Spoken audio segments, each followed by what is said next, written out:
ने बुलाया है। सबको भगवत भाव से हमारे राम आपके हृदय में बैठे राम को प्रणाम करते हैं और चौथे दिन की आप सबको प्रेम भरी जय श्री सीताराम। हमारे बड़ा मलहरा से आदरणीय मिश्रा जी, कल्लू नेताजी, खैरी जिला सागर से आदरणीय श्री घनश्याम तिवारी जी, नगर पालिका अध्यक्ष दीपक मिश्रा जी और समस्त जो भी ज्येष्ठ श्रेष्ठ वरिष्ठ जन पधारे हैं, सबका खूब खूब मान ठाकुर जी की मंगलमयी चर्चा में है। आज हम लोग चौथे दिन की मंगलमयी चर्चा में प्रवेश करने वाले हैं। आप सबसे इस दास का फिर वही निवेदन है, जितना अधिक से अधिक हो सके उतना भगवान का नाम इस मानव जीवन में ले लेना, क्योंकि नाम ही साचा है, बाकी सब झूठा है। एक करने महात्मा भजन कर ही रहे थे और तोता भी चारों तरफ घूम के राम राम कह रहा था। उसी समय एक बिल्ली ने झपट्टा मारा और तोते को खा लिया। अब महात्मा ने रोना चालू किया। इतना रोए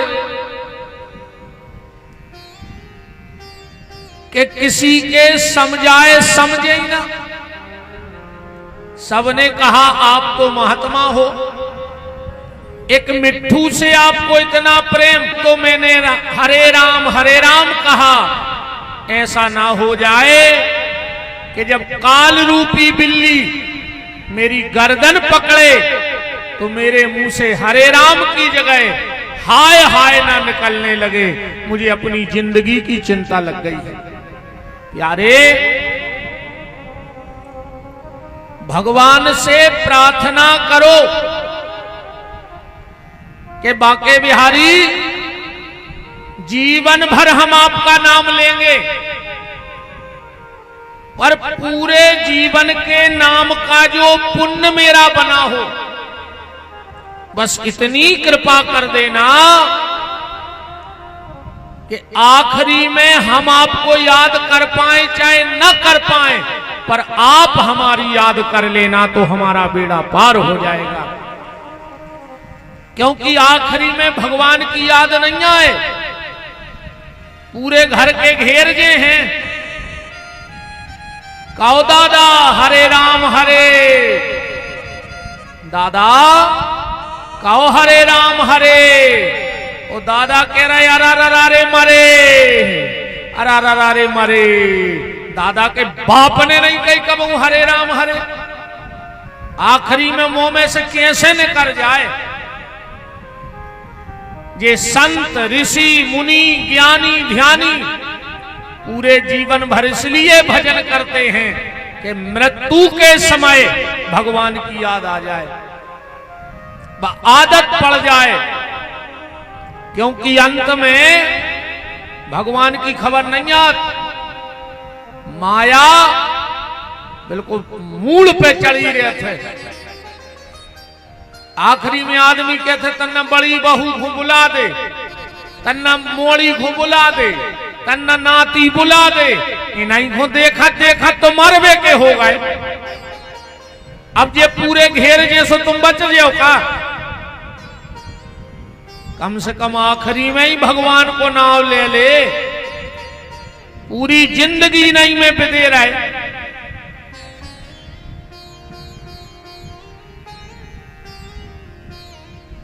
अभी से नाम जब चालू करो तब कहीं जाके आदत बनेगी और आखिरी में भगवान का नाम तुम्हारी जिह्वा पे आएगा।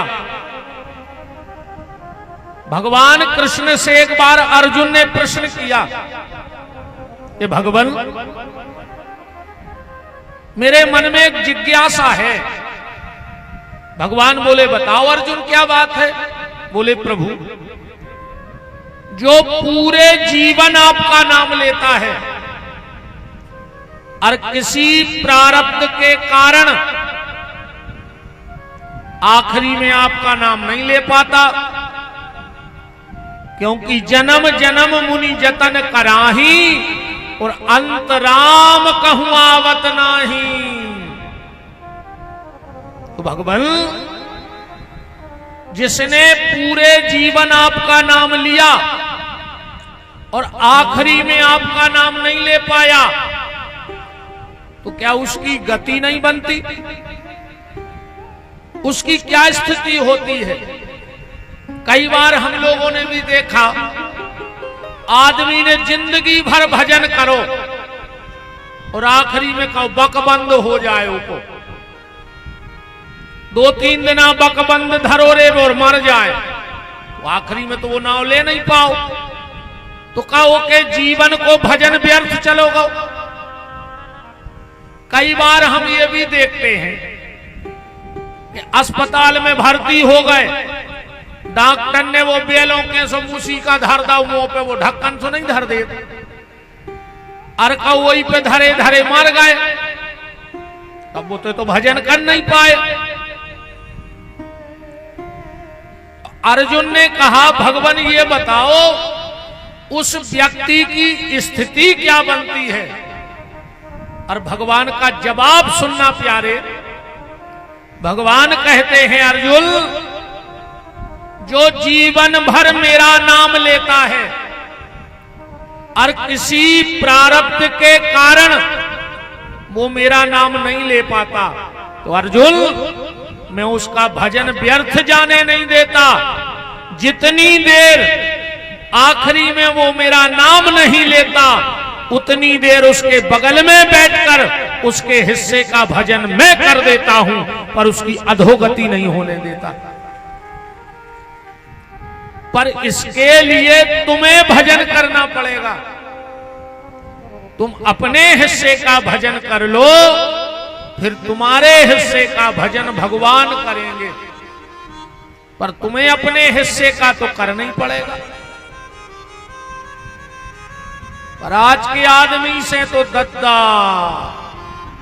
रे मन भजन करे खो रोवे, रे मन भजन करे खो रोवे, और कहूं मिले जो फ्री को खावे, तो हाथ पांव ने धोवे, रे मन भजन करे खो रोवे।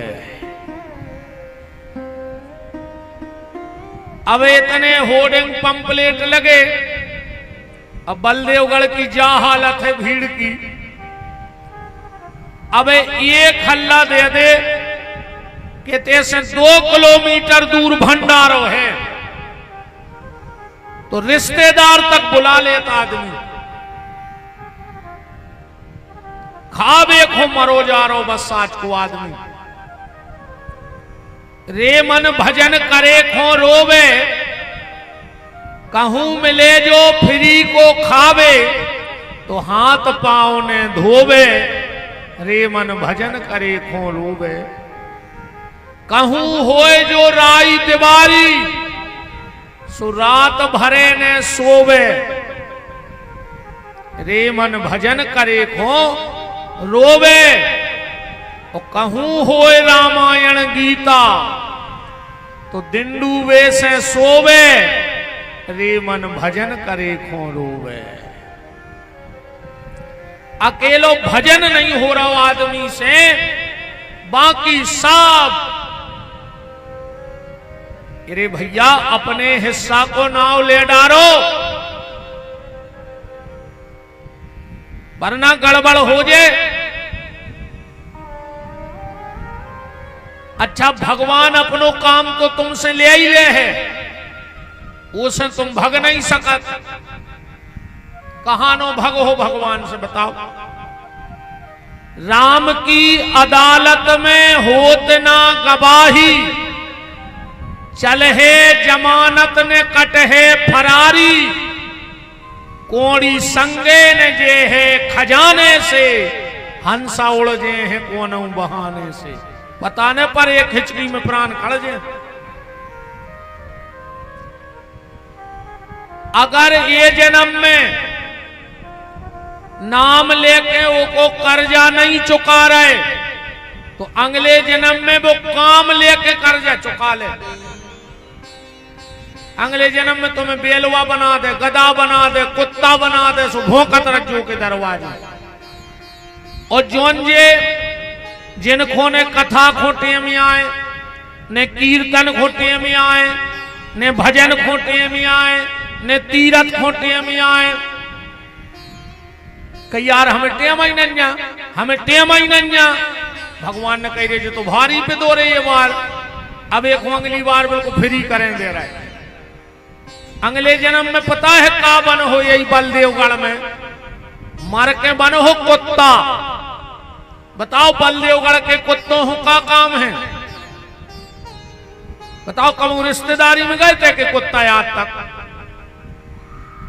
कब बाजार कर भी आए कुत्ता। जे यही बलदेवगढ़ के आए रे पेल के, जिन जो कबू मंदिर नहीं गए, कबू पूजा पाठ कथा में नहीं गए।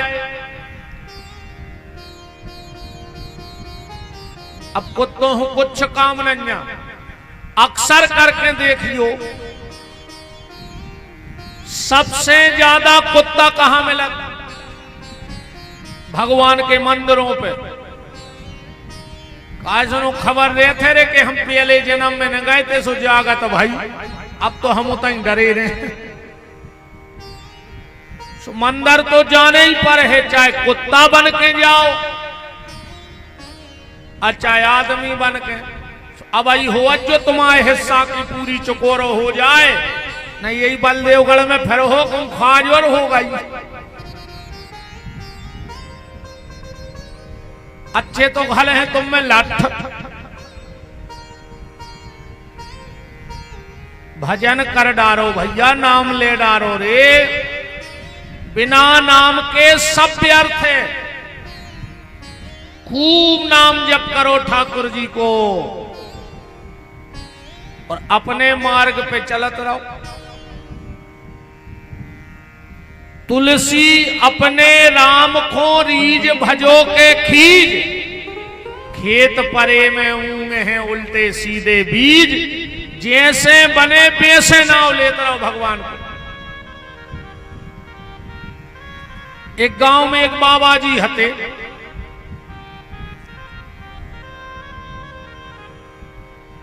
मोनी मोड़ा उनको चेंगाते। बाबा जी से कहे सीताराम, बाबा जी के मैं कार्य राधे श्याम कह रहा है कि नहीं? मोनी मोड़ो खोरी मजा आन लगो। अब तो वे दिन भर बाबा के पीछे फिरे। बाबा जी सीताराम, बाबा जी के मैं राधे श्याम कहो ना, हम हाथ पांव तोड़ दे। कबू कबू तो डंडा लेके दूर नो रगड़े मोनी मोड़ो को, पर मारो कबू ने मोनी मोड़ो को। धीरे धीरे वो गांव की महिलाओं को मजा आन लगो। बेबी के में बाबा जी सीताराम, बाबा जी के में देखो बे राधे श्याम कहो। धीरे धीरे वो गांव के आदमों को मजा आन लगो बाबा को चेंगावी में। बाबा भी दिन में 10 चक्कर मारे गांव के। आदमी अपनो काम छोड़ छोड़ के बाहर न करे आए। बाबा जी सीताराम, बाबा जी के में सुनो भज्जा राधे श्याम कहो। एक दिन उस गांव में एक बहुत ऊंचे संत पधारे। गांव के लोग गए, बोले महाराज जा बताओ राधे श्याम में और सीताराम में का अंतर है? बोले काहे? बोले हमारे गांव में एक बाबा जी रहते हैं, वे भारी चेंगे सीताराम में, कहते राधे श्याम कहो। बोले तुम्हारे का करत? बोले हमारे पूरे गांव के दिन भर मजा ले तुमको। काम छोड़ छोड़ के जाते उनके लगा बेचेंगा सो हमारा मजायात। महात्मा जी बोले तुम्हारे वो बाबा को समझ नहीं पाया बे, वो ने राधे श्याम से दिक्कत आए ने सीताराम से, पर वो चक्कर में तुम पूरे गांव के सीताराम सीताराम तो कहने लगे, तुमने जानत के वो चेंगे आ रहो, पर उन्हें तुम सबको सीताराम कर वो तो सिखा दो। तो जैसे बने वैसे भगवान का नाम लो, भाव से, कुभाव से, अनख से, आलस से, पर भगवान का नाम लो। कल आप चर्चा में सुन रहे थे कि शिवरात्रि का क्या महत्व है। उस बहेलिया ने पूरी रात भगवान शंकर पे बेलपत्र चढ़ाया, जल चढ़ाया।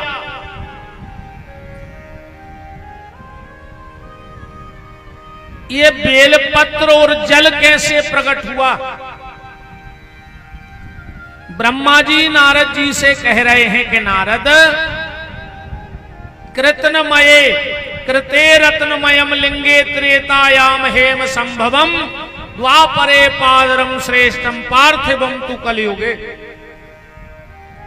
अब हम तुम्हें नारद शिव पूजन की पद्धति बता रहे हैं। सतयुग में रत्न के शिव जी की पूजा का बड़ा महत्व था। सतयुग में अच्छा,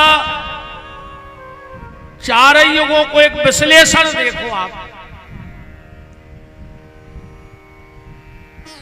चार युगों में जो सिस्टम हतो वो कैसो हतो।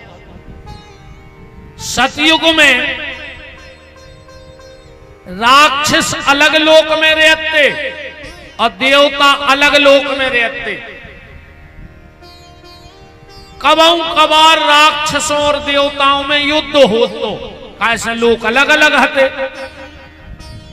त्रेता में तना संविधान में ढील पड़ गई, ये कई लोक में दो ही देन लगे, देवता और राक्षस। वही लोक में राम जी और वही लोक में रावण, ये कई लोक में आ गए। द्वापर में और ढील पड़ी, ये कई घर में दो ही देन लगे।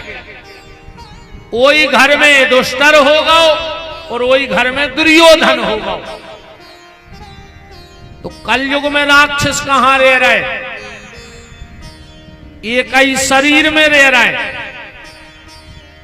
तुम्हारे भीतर जो अच्छे विचार हैं वो देवता हैं, और तुम्हारे भीतर जो बुरे विचार हैं वही कलयुग के राक्षस हैं। कलयुग के राक्षस का नाम जानते हो? सतयुग से देखो तैसे भी सिस्टम का बदलो। सतयुग का जो राक्षस था वो था हिरण्याकश्यपु, 5 शब्दों का। त्रेता का जो राक्षस था वो था रावण, 3 शब्दों को। एक शब्द कम होगा, 2।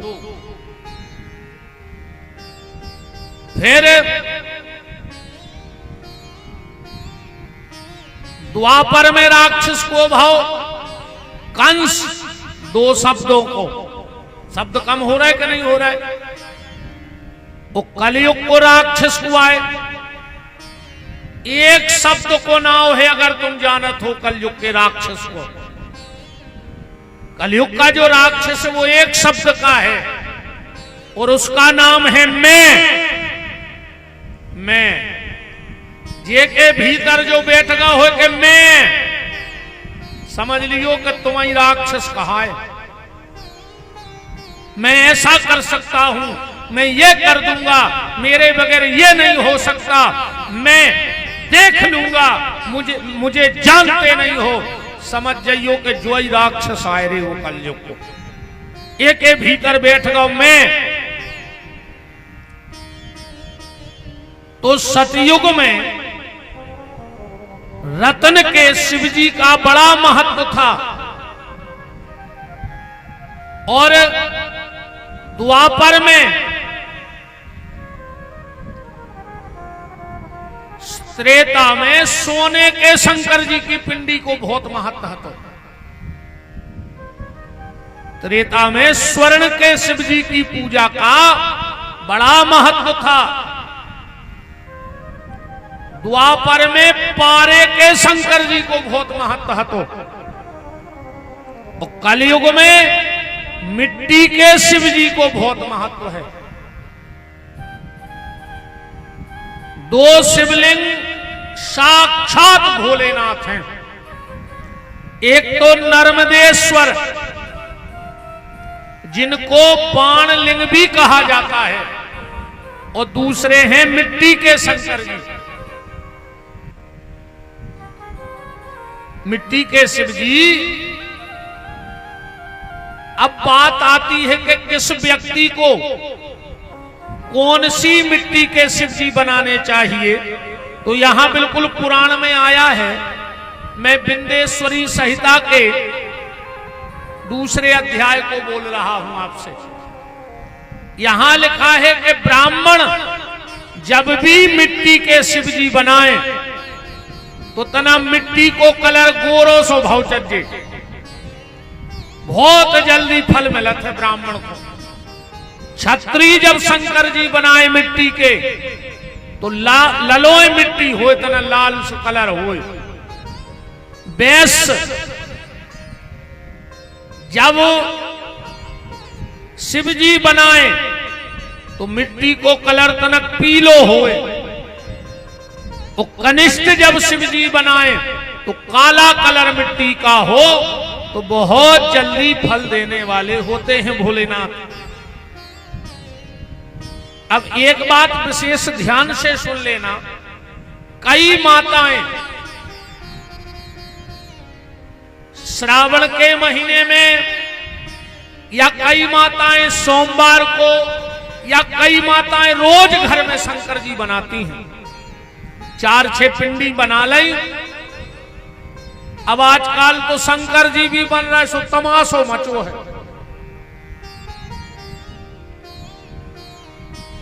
आदमी को जो लगा थे कि हमारा कुपरा भर जाए, सो जे लोंदा उठाए और दई मां लक्ष्मी के सी बतिए जे लंबे शंकर जी। मैं चैलेंज से ये बात कह रहा हूं, अगर कोई मुझे इस बात का प्रमाण दे दे कि अंगूठे से बड़े शंकर जी के रुद्र बनते हैं, तो आप मुझे प्रमाण दे सकते हो किसी भी शास्त्र में। अंगूठा से बड़ी शंकर जी की रुद्री ने बनाओ चाहिए, अंगुष्ठ मात्र। अच्छी दाई पतियां सी, अब बिलिया में धरे भरे चौर, सो मई के मई बा उठा कर दइयों में और धर दई। अच्छा एक बात बताओ, पूजा तो शंकर जी की बाद में होती है, पर रुद्री में तुरंत चावल क्यों लगाया जाता है? चावल इसलिए लगाया जाता है कि 3 रुद्री बना के 3 सेकंड बाद अगर उसमें हमने चावल नहीं लगाया तो उसकी पूजा अप्सराएं कर जाती हैं, इसलिए उसमें चावल लगाया जाता है। अब हम एक निवेदन कर रहे हैं, जरूरी नहीं है कि तुम्हारा कुपरा भर जाए। आप तो 11 बनाओ, 21 बनाओ, 51 बनाओ, 108 बनाओ, पर जिसके लिए हम धर्म कर रहे हैं तो उसको ठीक ठाक करो ना। क्या मतलब न करो? अंगूठे जितने शिवजी बनाओ और चावल उठा के लगाना चाहिए, ना कि रुद्री दार दो चज्जे वही बिलिया में के ले। इससे तुम्हें अपराध लगेगा, इससे तुम्हारे घर में अन्न दूषित होगा, और अन्न दूषित होगा तो दूषित अन्न से विचार बदलेंगे। इसलिए जब भी शंकर जी बनाओ तो अंगूठे मात्र बनाओ और एक चावल उठा के लगाओ। तुम तो एक बनाओ, जरूरी नहीं है कि कुपरा भर जाए। करो तो ईमानदारी से करो, भारे को पवारो न करो, भारे को पवारो बिल्कुल न करो, नहीं ऐसे धर्म से कछु होते आए।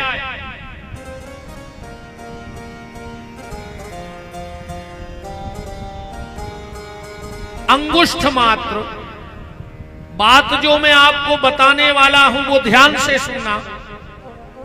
माताएं अगर घर में मिट्टी के शिवजी बनाएं तो कीर्ति मुख जरूर बनाना, वरना मिट्टी के शिवजी बनाना ही नहीं। अगर कीर्ति मुख नहीं बनाओगी तो तुम्हारे घर में शंकर जी नहीं रहेंगे, उनके भूत पलीत डेरा डाल लेंगे।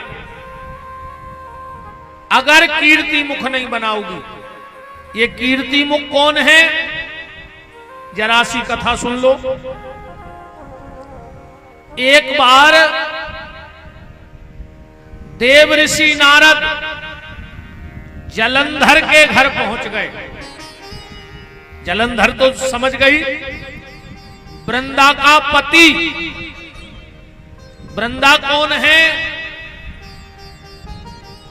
ये भगवान गणेश जी से बड़ा प्रेम करती थी। एक दिन गणेश जी के पास गई और बोली कि गणेश, हम तुमसे प्रेम करते हैं और शादी हम तुम्ही से करना चाहते हैं।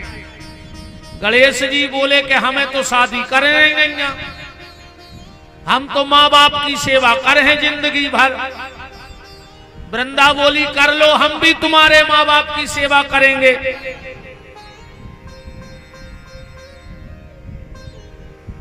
हम भी तुम्हारे माँ बाप। गणेश जी बोले नहीं नहीं, हम शादी करेंगे ही नहीं। तो वृंदा को गुस्सा आ गई, बोली तुम शादी नहीं कर रहे, हम तुम्हें श्राप दे रहे, अब तुम्हारी 2 शादी हुई, एक तो ठीक है। तो गणेश जी को गुस्सा आ गई कि हमें एक ने करने थी, अब तुमने 2 शादी को श्राप दे दो, तो जा, मैं तुझे श्राप देता हूं, तुझे ऐसा राक्षस पति मिलेगा कि तुमने कल्पना नहीं की होगी। उस वृंदा का विवाह जलंधर से हुआ। ये जलंधर कौन है? अब इसकी भी थोड़ी चर्चा सुन लो। एक बार भगवान शंकर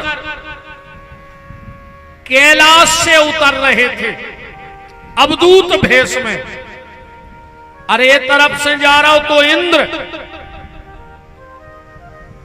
तो भगवान शंकर भेष बदल के अवधूत चले आ रहे थे। इंद्र ने इतने अपशब्द बोले भगवान शंकर को, भगवान शंकर को भयंकर क्रोध आया। और जैसे ही क्रोध आया और इंद्र के लिए वो क्रोध गिर ही रहा था, सब देवता प्रकट हो गए।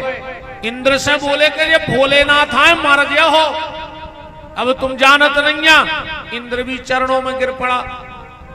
अब हमारे भोलेनाथ तो ऐसे हैं, क्षणे रुष्टा क्षणे तुष्टा, रुष्टा त्वष्टा क्षणे क्षणे। एक क्षण में नाराज, एक क्षण में प्रसन्न। शिव जी का क्रोध शांत हो गया। ब्रह्मा से बोले ब्रह्मा, अब जा बताओ हमें क्रोध को फेंके कहां? ब्रह्मा जी बोले समुद्र में फेंक दे। भगवान शिव ने अपनी वो गुस्सा, क्रोध समुद्र में फेंक दिया। जैसे ही वो क्रोध समुद्र में गया और एक बालक बन गया, और उसने इतने जोर से रोना प्रारंभ किया कि पूरी सृष्टि कप गई। ब्रह्मा जी ने देखा कि मैंने किसी को बनाया नहीं, ऐसा कौन बन गया जो त्रिलोक को डरा रहा है। तो ब्रह्मा जी पहुंचे समुद्र के तट पे। सुत एक बालक पड़ो तो ब्रह्मा जी ने उठा लो एक, और जैसे ही हाथ में उठाओ सुने दो ही हाथों से ब्रह्मा की गर्दन पकड़ ली। अरे तने जोर से गलो दबाओ ब्रह्मा को कि ब्रह्मा के आंसुआ गिरने लगे, बिल्कुल प्राण टेट गई में आ गए। तन्नक देर और होती तो सीताराम। जब देवता आए, जब एक हाथ खींचे इतने में समुद्र प्रकट हो गए। समुद्र ने कहा ब्रह्मा ये मेरा बेटा है। समुद्र ने सोची है सो बलवान बेटा जो ब्रह्मा को प्राणों की पर जाए, आप इसका नाम रख दो। ब्रह्मा जी बोले मेरे नेत्रों से जल की धार बह गई, इसलिए इसका नाम होगा जालंधर। ये था जलंधर, ब्रह्म शिव जी के क्रोध से प्रकट हुआ था। वृंदा की शादी हो गई। एक बात और हम बता दें, कभी भी घर में तुलसी के नीचे शिव जी नहीं रखने चाहिए। अक्सर करके लोग तुलसी के नीचे शंकर जी धरत है। जिसके घर में तुलसी के नीचे भगवान शिव बैठे होते हैं, उस घर में ज्यादातर पिता पुत्र की नहीं बने। पिताजी और पुत्र के विचार नहीं मिलत। क्यों? क्योंकि तुलसी के नीचे गणेश जी जात नहीं है। तो शंकर जी अपने पुत्र के लाने बैठे बैठे रोत हैं वो घर में, हम लड़का या नहीं रहो, ने हमें तुलसी के नीचे बैठा दो। तो तुलसी के नीचे सालक राम जी पधराने चाहिए, पर शिव जी नहीं बैठा रो चाहिए। पर ये सोने कर क्यों नहीं आ जाए, ले जाके माए फेंक दे शंकर जी। तुम्हारो को ये बात है भारी चित्ते चढ़त। वो एक बाबा आओ तो वो निर्मल बाबा, वो कह तो कृपाया है। उन्हें एक बार कह दई कि शंकर जी फेंक दे, इन माता जी ने पूरे शंकर जी निकाल दिया घर में से। फेंके ते है खबर। तुमोरों में का बुद्धि नाव की चीज बची नहीं आज के आदमों में। कौन भी बाबा कछु भी चैनल पे बैठ के कह देवे और तुम्हारे गाड़ लो हाई धच धच गिरन लगा। गाड़रे कैसी रहती, एक गाड़र गड्ढा में गिर गई, सो पीछे जितनी हती उन्हें नहीं देखो कि कया, उन्हें सोचू तो कछु बटराव कहा उन्हें चे, सो वे धच धच पूरी गिर पड़ी। तना अपनो विवेक तो लगाऊ करे। पूरे शंकर जी फेंक दे। अच्छा वो ऐसे तो काम बता तो कि करिया परस धल्ले सुकर पाया जे, करिया चामरे से कर पाया रही। तो सबसे ज्यादा कृपा बलदेवगढ़ में सुंगरियों पे आने थी और भैंसों और पड़ों पे आने थी। वे करिया चामरे की है, ऐसी कृपा मृपा नहीं आती आए। अगर तुम्हें वास्तव में कृपा चाहने होए, 21 दिन तक रेगुलर, चाहे बहुएं बैठी होए चाहे लड़का, तुम 21 दिन तक उठ के नियम से अपनी सास के पांव पल्ले, अगर तुम्हारे घर की दशा ने बदल जाए तो विपिन बिहारी को चैलेंज है। कृपा तो तैयार रुकी है। तुम उठ के अपने माँ बाप के पैर पड़न लगो, तुम पे पूरी कृपा हो जाए। माँ बाप के पैर छुओ, तुम सास के पांव पड़ो, तो तुलसी के नीचे शिव जी को नहीं बिठाना चाहिए। तो बात चल रही थी कि शंकर जी बनाओ तो कीर्ति मुख जरूर बनाइयो। ये कीर्ति मुख कुआं एक बार देव ऋषि नारद राजा जलंधर के यहां गए। जलंधर ने अपनो वैभव दिखाओ नारद जी को। नारद मेरा मकान देखो। नारद जी बोले कि जलंधर तुम्हारे मकान के आगे तो इंद्र को महल फेल। बोले चलो हमारा रुपया देखो, खजाने में लुआ गो। नारद जी बोले तुम्हारे आगे कुबेर फेल। कहने लगो तो हमारी सेना देख ले।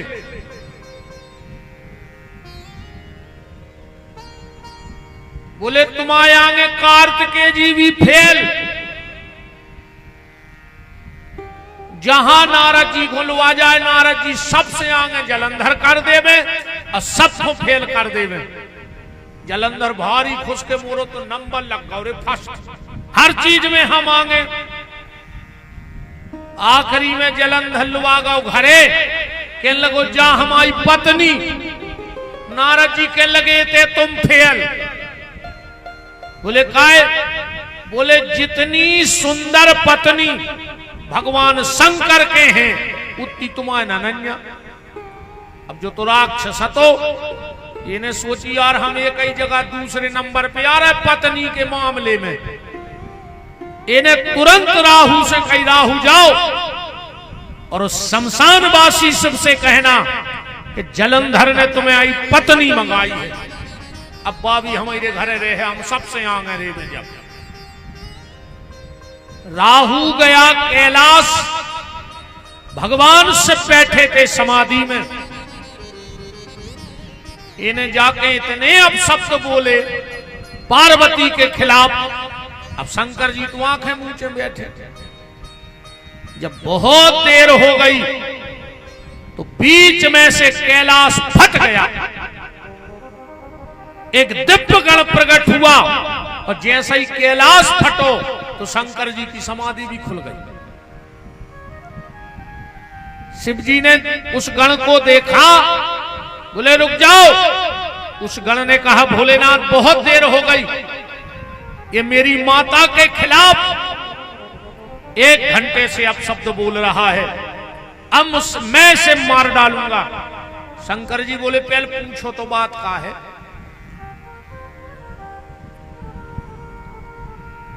कौन हो तुम? बोले हम राहु।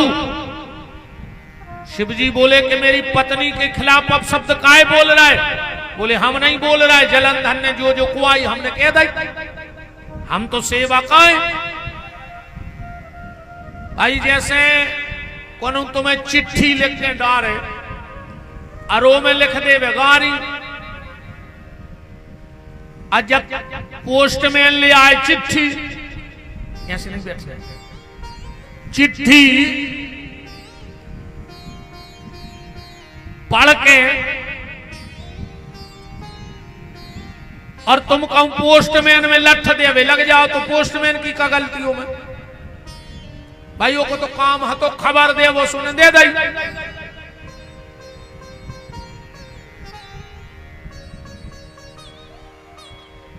भगवान से बोले इसमें राहु की कोई गलती नहीं, हम जलंधर से निपटे। तो जो गणन करो तो जो बोलो कि हमें भूख लगी हम क्या करें? शिव जी बोले तुम अपने हाथ पांव खा लो। सोने अपनो पहले पांव तोड़ के खा लो, फिर जो पांव तोड़ के खा लो, जो हाथ तोड़ के खा लो और जो खा लो। भगवान शंकर बड़े प्रसन्न हुए कि व्यक्ति को अपना शरीर बड़ा पसंद होता है और तुमने अपने शरीर का भी ख्याल नहीं किया, तो जाओ हम तुम्हें वरदान देते हैं, तुम्हारी कीर्ति संसार में फैलेगी। अब और तुम मिट्टी से प्रकट हुए हो, तो आज के बाद जहां भी मेरी मिट्टी की पिंडी का निर्माण होगा और अगर उस घर में तुम्हें नहीं बनाया जाएगा तो उस घर में मैं अपने भूतों को ठिकाना दे दूंगा रहने के लिए। खाली मुझे बना दिया जाएगा और तुम्हें नहीं बनाया जाएगा। आप रुद्री बनाओ, शिवपिंडी बनाओ, पर एक छोटी सी मूर्ति और बना के रखा करो जिसके हाथ पांव नहीं बनाए जाते, खाली सिर बनाया जाता है। उनको कीर्ति मुख कहा जाता है।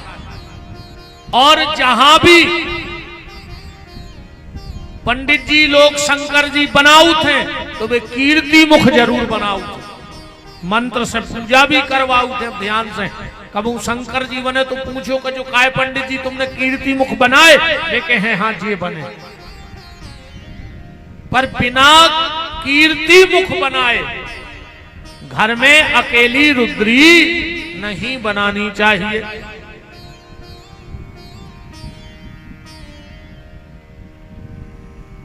अब आगे चर्चा आती है कि भगवान शिव के प्रसाद को पाना चाहिए कि नहीं पाना चाहिए। तो कल मैंने बताया था कि क्यों नहीं पाना चाहिए।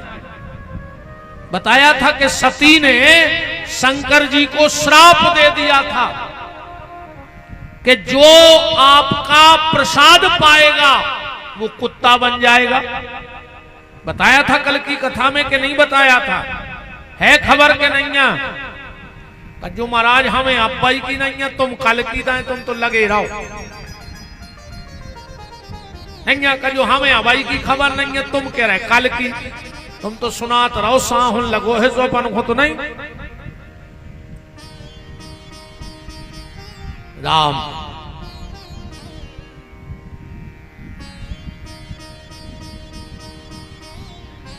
भगवान शिव पे चढ़ा हुआ जल पीना चाहिए कि नहीं पीना चाहिए? तो इसका सिर्फ एक उत्तर है। अगर भगवान शिव के चढ़े हुए अभिषेक के जल में अगर सालक राम जी को स्पर्श हो जाए और उस जल को अगर कोई पी ले तो दुनिया के सारे तीर्थ के जल पीने का उसे फल प्राप्त हो जाता है। और अगर अभिषेक के जल में सालक राम जी नहीं छिवाए गए तो फिर वो जल पीने के लायक नहीं है। काठमांडू नेपाल तो गए होंगे, वहां पशुपतिनाथ के 7 सालक राम जी का अभिषेक होता है। 7 में ही विराजे हैं वहां पास में शालक राम जी पशुपतिनाथ जी के, जो भीतर गर्भगृह में गए होंगे। हम पिछले वर्ष महापुराण कथा गाने गए थे नेपाल।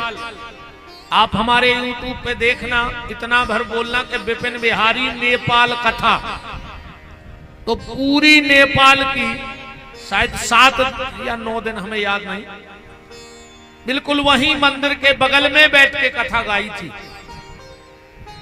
तो वहां गर्भगृह में जाने तो नहीं देते, पर भगवान की कृपा है, संत ब्राह्मणों का आशीर्वाद है। मेरे मन में इच्छा थी कि शिव पुराण का ऊंचाई से उठ जाए भीतर से। जब हम लोग जा रहे थे ट्रेन में तो हम सब कह रहे थे महाराज जी तो संभव नहीं है, भीतर से नहीं उठान देत, भीतर को जान नहीं देत, पुराण जात नहीं है। अब हमने कहा हमारी तो इतनी ताकत थी नहीं कि हम नेपाल तक कथा करने जाएं, पर अगर उनने बुलाया है तो वो भीतर भी बुलाएंगे। तो जब हम लोग कलश यात्रा लेके गए, लगभग हमारे साथ थे 800-900 लोग, वहीं नेपाल में रुके थे 800-900 लोग। फिर भी हम जब चल रहे थे आगे आगे विचार था, भोलेनाथ कृपा करियो, कछु जुगाड़ बनाइयो, हमें भीतर आउने हैं।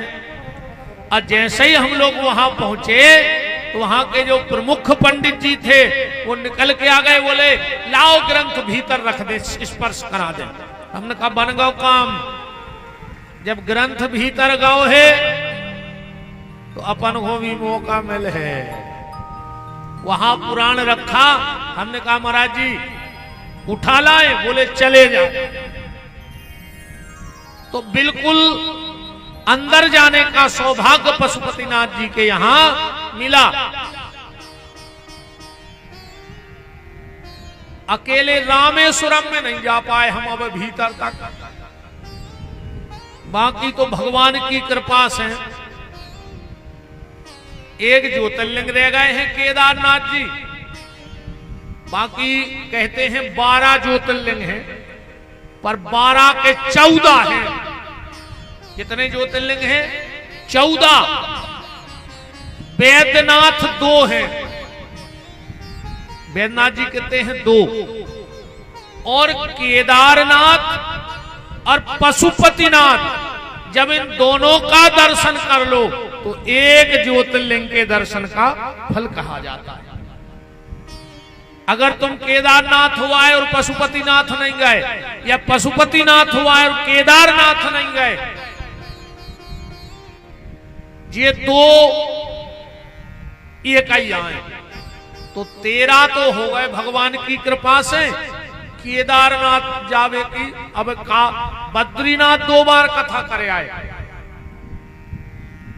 पर हमारे साथ जितने लोग जाते हैं वो घूमाते हैं, हम रह जाते। अच्छा हमें कथा करने टाइम से। अब कई लोग तो ऐसे बोले महाराज जी आपके संग आए, हम दर्शन करें, हमने कहा तुम तो कर ही आओ, अब हम कहां से जाएं, हमें तो 2 बजे से कथा करने। पर इस बार विचार बना रहे कि अब कथा को नहीं जाएंगे, दर्शनों ही को जाएंगे अकेले, तब दर्शन होंगे। तो एक रह गए हैं केदारनाथ जी, और रामेश्वरम में भीतर तक जावे की का अब चाहे राम जी की कृपा ने भई हो। हमने भारी जुगाड़ लगाई तो मैंने उनने नहीं घुसंदा और भीतर है।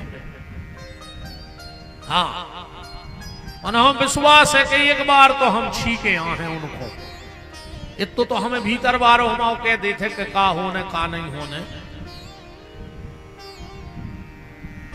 राम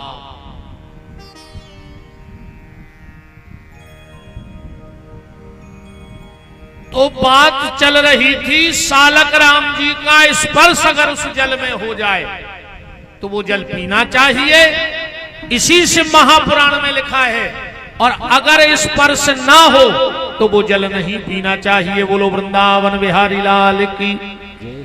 और अगर कोई आपसे ये बात पूछे भी तो बिल्कुल आप तो श्लोक संख्या लिख ले। विंदेश्वरी संहिता के अध्याय नंबर 22 के श्लोक नंबर 13 में लिखो है कि शिव का जल पीना चाहिए कि नहीं पीना चाहिए। विंदेश्वरी संहिता अध्याय नंबर 22 श्लोक नंबर 13। आदमी को लगा तुझे रे इसको भारी ज्ञान है, नहीं खोले अंधेरे रे सामने जो कुरान से में सब पढ़ पढ़ के बता रहे ना, तुम्हारे जानो को भारी विद्वान हरे माँ श्लोक संख्या तक रटे जिधरे तक कगजा लगा 10 में से पढ़ रहा है। जो लिखो श्लोक सालग्रामो भवेद लिंगे रसलिंगे तथा ध्वजा पाषाणे राज ते स्वर्ण सुर सिद्ध प्रतिष्ठते। जिस जल में सालक, और एक प्रमाण और है को नारद भक्ति सूत्र में भी लिखो है। नारद भक्ति सूत्र उठा के पढ़ लेना, उसमें भी लिखा है। शिव महापुराण में तो लिखा है कि सालक राम जी को स्पर्श होए, पर नारद भक्ति सूत्र में भी एक प्रमाण आओ है। तो समझ में आ गया कि प्रसाद का मैंने कल बताया था कि शिव का प्रसाद कभी अकेले नहीं खाना चाहिए, बांट के खाना चाहिए। तुमने प्रसाद लिया, उसमें से चाहे 2 दाने बगल वाले को दो, पर वो प्रसाद बंटना चाहिए। अकेले प्रसाद मिले तो नहीं खाना चाहिए, किसी और को अपने में से दो, बांटो। और जल का ये प्रमाण है। अब बात आती है बेल पत्र की। भगवान शंकर को बिल्व पत्र इतना प्रिय क्यों है? हमारे आचार्य जब बेलपत्री चढ़वाते हैं तो मंत्र बोलते हैं। पहले वेद का मंत्र सुन लो, फिर हम पुराण के मंत्र सुनाते हैं। यजुर्वेद में लिखा है, ओम नमो बलमने चु कवचिने चु नमः वरमणे चु वरोधने चु नमः श्रुताय चो सस्सेनाय चो दुंदुभ्याय चो। फिर बिलपत्र चढ़वाते हैं। और पुराणोक्त मंत्र त्रिदिलम त्रिगुणाकारम त्रिनेत्रम चतुरायुधम त्रिजन्म पाप संहारम बिल्वपत्रम शिवार्पणम काशी वास निवासी चो काल भैरव दर्शनम कोटि कन्या महादानम बिल्वपत्रम शिवार्पणम। बेल के बारे में ऐसो लिखो है कि अगर तुमने बेलपत्री आज खा ली, इतनी सी बेलपत्री आज खा ली, और अगर तुम 27 दिन बाद मर गए एक बीच में, तो तुम्हें यम के दूतों को दर्शन न हो जितना प्रभाव है बेलपत्री को। 27 दिन तक आज बेलपत्री खा ले, और 27 दिन के बीच में मर जा तो तुम भगवान शिव के धाम जे हो। ऐसा शिव महापुराण को प्रमाण है। इसीलिए ज्यादा ना हो तो कोई नियम बना ले रे भैया कि सोमवार के सोमवार भगवान शिव के मंदिर में जाकर तनकसी बेलपत्री जरूर मुंह में धर के खाएं हैं। आप पता कब मार जाए। 1 महीने तक तुलसी दल, अगर आज तुलसी को पत्ता खा ले और 1 महीना के भीतर मर गए, ये इसको के दद्दा हरो, एक एक तुलसी को दानों पेल ले रे, घरे में एक एक दानों तो पेरा ही ले। एक बार कबीरदास जी एक गांव से निकले तो कछु बड़े आदमों के बाल बच्चे बैठे तेरे। कबीरदास जी से बोले कि कुत्ता ने कर गाओ। कबीरदास जी लौट के आ गए, बोले क्या कह रहा है? बोले हाउ कुत्ता कह रहा है। कबीरदास जी बोले रे हम तो कुत्ता ही आए। सवरी लड़कों ने कहा यार कैसे बाबा है, हमने कुत्ता का इसको रहूं, कुत्ता ही आए। कबीरदास जी ने लिखो है, पढ़ लियो। क्या लिख रहा है कबीरदास जी के कबीरा कुत्ता राम का मुतिया मेरा नाम, पड़ा रहूं दरबार में मैं तो 8 याम। कबीरदास जी बोले हम कुत्ता, पर कबीरदास जी बोले रे भैया कुत्ता 2 प्रकार के होते हैं। लड़का बोले कैसे? बोले एक रेत है पालतू और एक रेत है फालतू। लड़का बोले इनकी चिनार का है? कबीरदास जी बोले सीधी चिनार। जे के गरे में पट्टो वो पालतू और बिना पट्टे को फालतू। कबीरदास जी बोले हम राम जी के यहाँ पालतू कुत्ता, देखो पट्टो डारे हैं, तुलसी प्यारे हैं, तो हम कहा है पालतू। अजय को तुलसी नहीं प्यारे वे फालतू कुत्ता कहा है। अब तुम्हें कहा बनने पालतू के फालतू। अगर फालतू बनने हो तो कंठी ने पेरियो, और फालतू फिरने हो तो फिरो। अच्छा कछु कछु माताएं हमसे पूछत है कि माताएं तुलसी नहीं पेर सकत, कहां लिखो ऐसो? आज के बाद तुमसे जे को कहे कि माताएं तुलसी नहीं पेर सकत, उनसे कहो हमें प्रमाण दो कि कहां लिखो कि नहीं पेर सकत। तुम तो कहो बताओ कौन शास्त्र में लिखो, वो शास्त्र हम ले आके दे हैं तुम्हें। ऐसा कोई विधान नहीं है। काय से भगवान के घरे जे हो सुने उते लेडीज फर्स्ट से चले, ने उते आरक्षण चले, ने उते वीआईपी चले, उते तो कर्मों के परमट लगत हैं और फैसला हो जाता। अब तुम्हारे का कौन कुत्ता बन हो जा बताओ। हम तो आए पालतू कुत्ता, देखो 2 पट्टे डाले अपन तो, माने 2 का 2 जे डरे। देखो इतो मोटो पट्टो जो डरो मालक को, अपन को तो कोई डर नहीं है। अपन तो कहते हैं कि विपिन बिहारी पालतू कुत्ता आए राम जी को, पर हमें जितने बिना तुलसी के मिलत हैं हम समझ जाते कि ये फालतू फिर रहा है, इनका कोई ठिकाना नहीं है। एक एक दानों पे लियो रे भज्जा हरो, आखिरी में कुछ नहीं है। घर के तुम्हें तुलसी में भी बार दे, वो तो एक बहुत अच्छी बात है।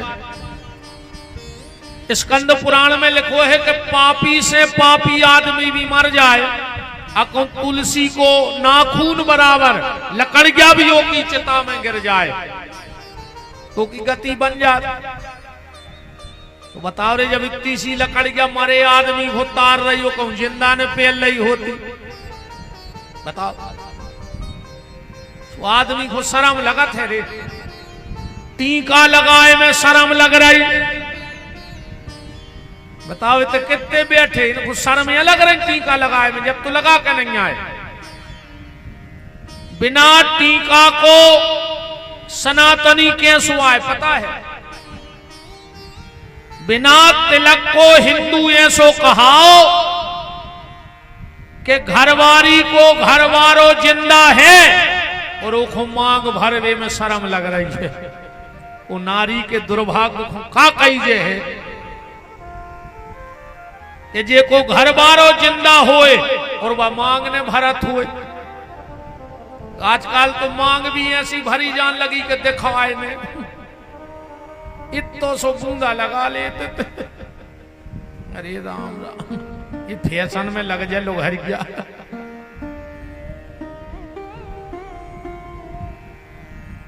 खया मचोरी नहीं। मांग कैसी सीधी, मांग कैसी रहो चट्टी माताओं की सीधी। अब आजकल तो ऐसे लगा जैसे प्रधानमंत्री रोजगार की रोड गिर गई हो मूड पे हो, इते हो मांग, इते हो मांग, इते हो मांग। अरे राम राम राम। हरे मंडप के नीचे बैठ करके पति मांग भरता है, पर सीधी मांग मतलब वो जा कहते हैं कि हमारी जैसी कमाई हो उसी मांग कर जो हमसे सीधी। अब वो को 5,000 तनख्वाह मिलत हुए और कहूँ 8,000 तुम्हें अकेले पार्लर के लाने भाई तो वो मार जे बिचारो। सीधी मांग। अच्छा, मांग को कलर का रे, मांग को कलर रहे थे लाल। अभी हम YouTube पे देख रहे थे, हमें नाव तो पता नहीं है, कोनो एक महिला कह रही थी कि मांग भरबो आडंबर आए। माताओं को मांग ने भरो चज्जे, मुझे पता नहीं वो महिला को नाव ना हम ले भी देते, हमको डरात को कह रही थी कि मांग ने भरो चज्जे। अको हमारे सामने होती तो हम कहते फिर इनको सोई न राखो, इन्हों काय को पति कह रही जब उनके नाव की मांग भरे में तुमको शर्म लग रही। कछू भी बकरावाज को आदमी हाथ में मोबाइल चाहे जो कछू रील बनाई रगड़ गई। मांग का कलर कैसा होता है? लाल। एक संकेत समझ लो हमारी बात को। मांग का कलर कैसा है? लाल। पत्नी पति से सिर्फ एक मांग मांगती है, वो लाल मांगती है। बहुत गहराई से शब्द पकड़ियो।